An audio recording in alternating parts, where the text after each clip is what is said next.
Hey guys, how's it going? Alex here, and today we're going to do something different. We're going to do a live demo. I know what I need to do, but I haven't built it yet, so we're going to build it together. Hopefully this is not going to take ages, and we're going to do this fairly quickly. So the concept today is that we have, actually this has been requested a ton of times from our clients, and it's a very simple thing to do, but a lot of people ask for it and they don't know how to. I thought I'll make this quick little live tutorial. Essentially, let's just say we have a bunch of projects, and once the project status changes, I want some tasks to be created against that project based on the status or based on the stage of that project. So if it's onboarding, then some onboarding tasks will come up that I need to do. If it's cross checks, some other tasks. If it's like final delivery, some other tasks. So yeah, what we have thus far is a projects table. There's some hidden fields. I'm not going to talk about them. We don't need to know about them. We don't even need the auto number. That's all we have. And then we have tasks, another table where we have, let's just edit this very quickly to be a formula that has the task name, keeping it simple. There we go, confirm change. And we have the task blueprint. So essentially, this is just a quick table where I'm saying, you know what, if the project status is new, the first priority should be to brief the team. The second task, not necessarily the second thing, but the second thing that needs to come up, I guess, is the create mood board. Third, send intro email to clients, and so forth. So I'm basically blueprinting what needs to happen. And yeah, final delivery, but you can change this to your particular workflow, obviously. So let's get started. The first thing that I need to do is create my trigger. I have a blank scenario here in Make. Super easy to set up. Let's jump into automations, create an automation. I'm just gonna call this something like task blueprinting. There we go. Add a trigger.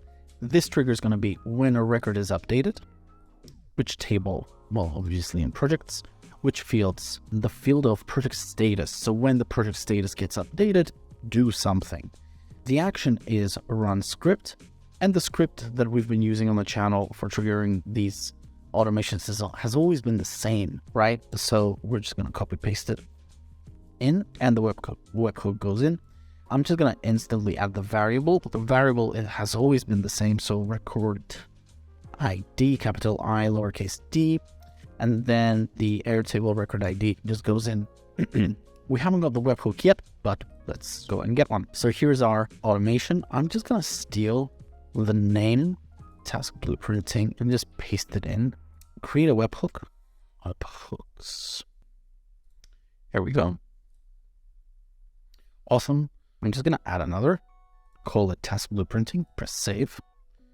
Copy the address. Back to our script, paste this in, and we're basically ready to go. I'm just gonna press finish editing for now. Awesome, let's turn this on, data, perfect. So let's see if this whole thing works. I'm just gonna press OK there and run once. Let's then, well, that's gonna trigger it for sure, hopefully, because it did change. Oh yeah, there we go. Awesome. And we have our record ID. Perfect. So now, next thing that I need to do is, well, I guess, yeah, get an Airtable module in. Come on. Here we need get a record. Let's add that in. And we need the planning database. V1, there we go. Which table? Projects. Record ID, well, the record ID from our webhook payload. Perfect. And why not? Let's run it again. So we're just gonna say new. And that should trigger. Awesome. So we've got our project trigger and its payload, which is very nice. Next, I need to search records. This is the next step where I'm essentially going to search my tasks blueprint table for any blueprinted tasks that contain the project status called new. There we go. So let's try that. Again, planning database v1, table tasks blueprint, and my formula is going to be project, the name project status. Status is equal to this project status, the project status of the project that got triggered. The limit doesn't really matter, you can remove it. And okay, let's test it. Again, it's important that when you're building these scenarios that you test every single step. So let's test this out. Let's choose onboarding. And that should, in theory, give us about 5 bundles from the search. And it did. There we go. Bundle 1, 2, 3, 4, and 5. Awesome. So now we can go ahead and we can create these tasks again. Planning database v1. Tasks. Because this search, one thing that I want to mention is that this search record, it acts as an iterator. In other words, you see it generates bundles, and each bundle will be processed one at a time. So imagine that this is like a little train going through, and essentially it will create 5 like runs of this train. 1, 2, 3, 4, 5. In other words, it will create 5 records because there's 5 bundles before it, right? That are kind of like coming through. So let's go ahead. Tasks, project. We can map the project from our previous, from module number 2. The task will, what is the task? Task name. You need to fetch that from the search from the bundle. And the status, we can hard code that to be to do. And that's it. Press OK and run once. So let's say I set this project back to be new. Let's jump to tasks. Ooh, one thing that I forgot, and I think it's a good thing that I've forgotten this. In this particular case, the search has actually worked in our favor. In other words, the task blueprint tasks are arranged, or at least it has found them in the search in the same sequence, in the same priority as we want them to print. But ultimately, we want this to be there. So let's first of all add priority. And let's just make this a number. Awesome.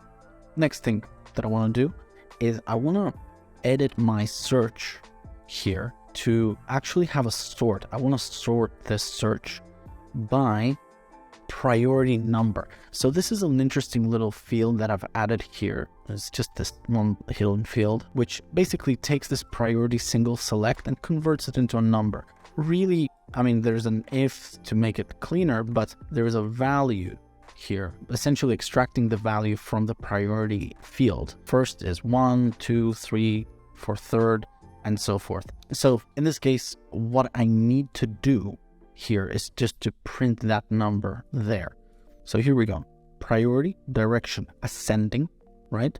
So that the search results, the search bundles that are being generated are always in that ascending priority. So from 1 to 5, from 1 to 6, from 1 to 10, whatever. Or, and not the other way around, from 5 down to 1. You get it. So next, create a record. And now we also need to just refresh this so that we can actually print that priority number in. Here we go, priority, and then priority number. And that's that. Perfect. Now I'm gonna save this, turn this on, and I'm going to delete these because I want to see this whole thing in action. One thing that I also want to say is here, if there are no search bundles generated, I want the whole thing to stop. I don't want anything else to happen. So I'm just gonna say here, total number of bundles not equal to 0, because I don't want the scenario to crash. Essentially, if you're trying to create a record here and there's no record ID coming in, or there's no task name or priority number, which comes from the search bundle, the scenario most likely will crash. So it's good to have filters right after the search modules so that your scenario simply doesn't crash due to the fact that nothing was found. Let's save that. Projects. Let's delete that. The funniest thing is that this will probably run now, most likely, because it saw a change in there. Nothing happened. Okay, fine. Let's run this. And I'm going to set this up to new. So in theory, it should add my new tasks. There we go. And their priority. Awesome. And then I'm going to change this to onboarding. There we go. Onboarding tasks are in. I'm going to do final delivery. Final delivery tasks are in. So yeah, that was it. Of course, this can be modified and made even better. You know, you can slap like due dates to this compared to the project start time and so forth. There's a lot of things that you can do with this to make it your own and make it a lot better than this basic rudimentary version that I've shown you here. But yeah, that was it from me. Thank you very much for sticking around, and I'll see you in the next one. Cheers.